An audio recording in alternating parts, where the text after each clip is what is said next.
এইটো অলপ মানে ইলেকশ্যনৰ সময়ত এইটো হৈছিলে বাঢ়িছিলে ময়ো দুদিন গ'লোঁ ইলেকশ্যনৰ আগতেও গৈছিলোঁ মই তাৰপিছত এতিয়া আজি এখন আমাৰ মিটিং হ'ল CDCৰ তৎপৰতাত MLA উপস্থিতিত CRPF পুলিচ এনেকৈ আমি মানে আকৌ সোনকালে যাতে ৱেল কোঅৰ্ডিনেটেড হৈ এইটো ধৰা মেলা কৰিব পাৰোঁ তাৰ কাৰণে আমি সিদ্ধান্ত লৈছোঁ আজি মই তেওঁলোকৰ DFOক ৰিকুৱেষ্ট কৰিছিলোঁ যে আপুনি কৰক আপুনি চাওক আপোনালোকৰ মানুহে ইফালে খান্দিছে বুলি কাৰণ এইটো DAB এৰিয়া যেতিয়া ডিষ্টাৰ্ব এৰিয়া বেল্ট আমাক CRPF লাগেই ইলেকশ্যনৰ সময়ত মানে CRPF নাছিলে যদিও আমাৰ AFPF আছিলে মধুপুৰ কেম্প খেৰবাৰী কেম্প বা দলনি পথাৰত CRPF মানে আমি যিকোনো কামত গ'লে CRPF নিউট্ৰেল ফ'ৰ্চ থাকিব লাগে সেইটো এটা আমাৰ ড্ৰবেকছ হ'ল CRPF প্ৰেজেঞ্চ নথকাটো এতিয়া CRPখিনি ঘূৰি আহিল বুলি ক'লে গতিকে এতিয়া আমি ভাল একশ্যন ল'ব পাৰিম আমি অনুসন্ধান কৰিব দিম বিট অফিচাৰক ৰেঞ্জ অফিচাৰক অনুসন্ধান কৰিব দিম হয় কৰিছোঁ কি অৱস্থা দেখিছে এইটো বেয়া খান্দিব নালাগে এতিয়া আচল কথাটো হ'ল হয় মানে এনেকুৱা যিটো ডেভেলপমেণ্টৰ কাৰণে পাথৰ লাগে নাগালেণ্ডৰ পৰা অহা পাথৰখিনি বৈধ কাগজত আহে মানে কাগজ নোহোৱাকৈ কোনো পাথৰ নাহে নাগালেণ্ডৰ পৰা এইখন টিপি আকৌ আমাৰ লিউ হৈ পেলাই আকৌ যায় গতিকে কাগজ থকা বস্তুখিনি ধৰিব নোৱাৰোঁ লোডিঙৰ সময়ত আমি তাত গৈ বন্ধ কৰিব নোৱাৰোঁ প্ৰব্লেম এইটো আছিলে এতিয়া CRPৰ সহযোগত আমি নিশ্চয় এখন চাব পাৰিম যে আমাৰ এৰিয়াত তেনেকুৱা লোডিং কৰিব নোৱাৰে এতিয়া যিখিনি অঞ্চল খান্দি আছে সেইখিনি জানো নাগালেণ্ডৰ নহয় এতিয়া শুনক আপোনালোকে ইলেকশ্যনৰ সময় দেখিছে একে ভিতৰৰ জেগাত তামোল গছ কাটি থকা অৱস্থাটো মোক আগুৰি ধৰিছিল যে আমাৰ এৰিয়াত তামোল কিয় কাটিব বুলি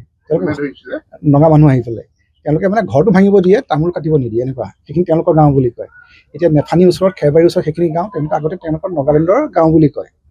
সেইবোৰ কথাত মানে ধৰি লওক আমাৰ তলৰ ষ্টাফে ইমান হেৰি কৰিব নোৱাৰে গতিকে এতিয়া আপোনাৰ CRPৰ প্ৰেজেঞ্চত কাইলৈ আমি বৰ্ডাৰ মিনিষ্টাৰকো ৰিকুৱেষ্ট কৰিছোঁ পুলিচকো ৰিকুৱেষ্ট কৰিছোঁ ভাল কিবা এটা দেখা পাম মোৰ মানে আপোনাক কৈছিলোঁ মোৰ গাটো খুব বেয়া দিছোঁ দীঘলীয়া কথা মই থিয় হৈ থকাতে সমস্যা হৈছে মই বেৰত আজি আছোঁ আজিলৈ ৰাখক আপোনালোকে বেলেগ দিনা মই আকৌ বাইক দিম আমি জনাত মানে অকল নগা মানুহ নহয় একাংশ দালাল আচলতে তেওঁলোকৰ লগ লাগি পেলাই কামখিনি কৰি আছে আৰু সেইসকলৰ লগত বিভিন্ন সময়ত অভিযোগ উঠি আহিছে যে গলি আছে ঠিক আছে আপোনালোকৰ অভিযোগটো পালোঁ যেতিয়া আমি ধৰি লওক অসমীয়া মানুহ যদি দালাল হৈ কাম কৰিছে সেইটো আমি অকণ চকু দিব পাৰিম যিহেতু আচলতে যি স্থানত খান্দিছে যেনেদৰে খান্দিছে আচলতে জয়াঙৰ যিটো খুঁটি সেই খুঁটি আচলতে সলনি হৈ গৈছে আৰু অসমৰ যিসমূহ মাটি সেই মাটিখিনি নাগালেণ্ডলৈ আচলতে গতি কৰা দেখিবলৈ পোৱা গৈছে মানে নদীখনে আচলতে দুখন ৰাজ্যৰ সীমা হয় আৰু নদীৰ এটা ধৰ্মই হ'ল মেণ্ডাৰিং মানে নদী গতিপথ সলায় কেতিয়াবা কিবা কাৰণত অকণ গতিপথ সলাব পাৰে বা সেইটো হিউমেন ইনডিউচ ফিল খনাৰ কাৰণেও হ'ব পাৰে এতিয়া আশা কৰিছোঁ ভৱিষ্যতে ভাল হ'ব হয়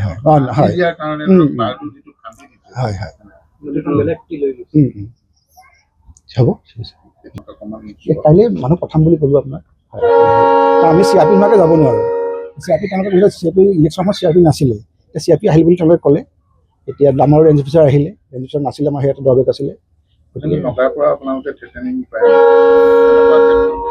সেইটোতো আছে গৈ পোৱাৰ লগে লগে সিদিনাখন আমাৰ চালনী এখন ধৰোঁতে কোনোমতে চালনীখন উদ্ধাৰ কৰি আনিছে মানে আনিব নোৱাৰে আচলতে তেখেত এক্সপিৰিয়েঞ্চ মানুহৰ কাৰণে মই নগা মানুহে বাধা দিছিলে যোৱা তাৰিখে শনিবাৰে সন্ধিয়া আমাৰ যি নতুন ৰেঞ্জ অফিচাৰ পাল তেওঁ আগতে মানে উৰিয়ামগড়ত 3 মাহ আছিলে বাট নাওজান ৰেঞ্জতো আছিলে গতিকে তেওঁ সেইখন এক্সপিৰিয়েঞ্চৰ সৈতে তেওঁ সেইখিনি কৰিব পাৰিছে হ'ব হয় হয় আশা কৰিছোঁ আপোনালোকৰ সহযোগিতাও পাম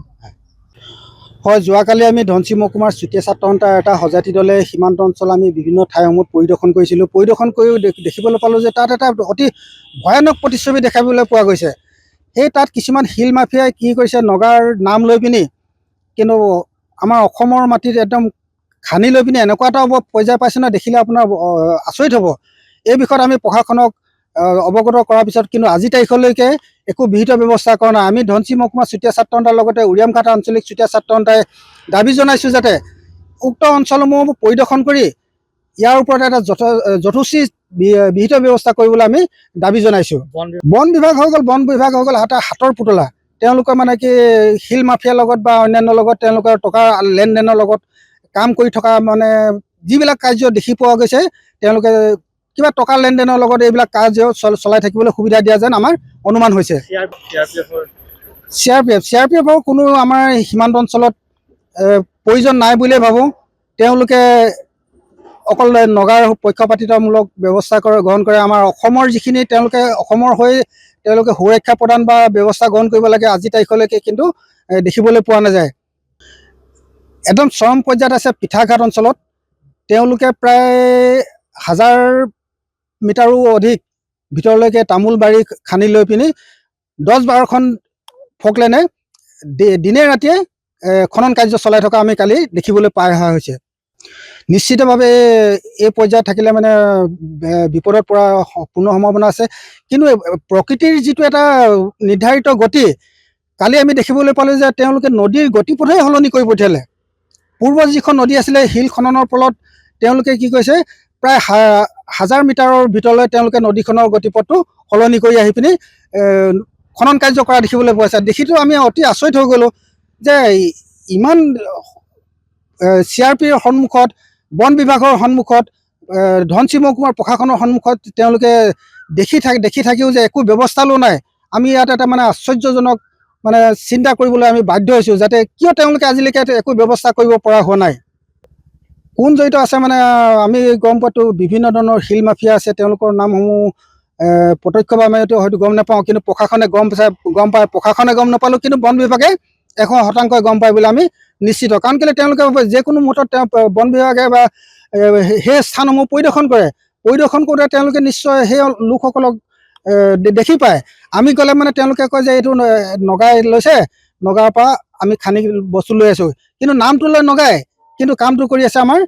স্থানীয় কিছুমান মাফিয়াসকলে। তেওঁলোকে যদি কোনোবা সজাতি দল যদি যায়, 2-এজন বা কম যায় নহয়, তেওঁলোকে ভাবুকিও প্ৰদান কৰা আমি ইতিমধ্যে আমাৰ ওচৰত তথ্যও আছে বা আমি ভিডিঅ' সংগ্ৰহ কৰি ৰাখি থৈ দিছোঁ। তেওঁলোকে